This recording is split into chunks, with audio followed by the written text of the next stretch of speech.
Здравейте, извинете за закъснението. Истинската причина да ви поканя тази вечер отново беше Помнете, Естер, никога не трябва да се страхувате да правите това, което е правилно. Ваше височество, някой крои заговор срещу семейството ми. Утре със семейството ми ще бъдем прогонени на острова на Вечния гъдел. Какво? Изгони кралицата ми, кой би посмял?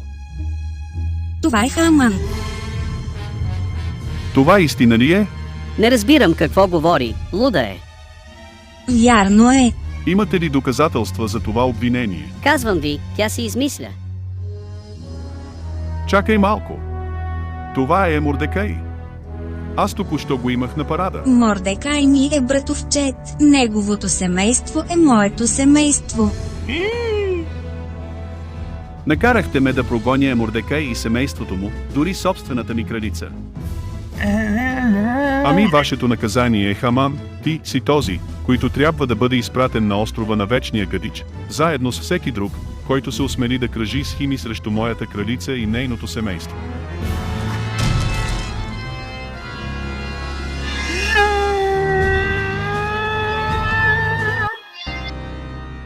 Така че Хаман получи това, което му идваше, а след това и малко.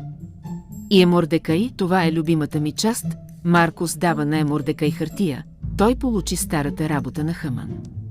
Човекът номер 2 в цялото кралство. Не е зле.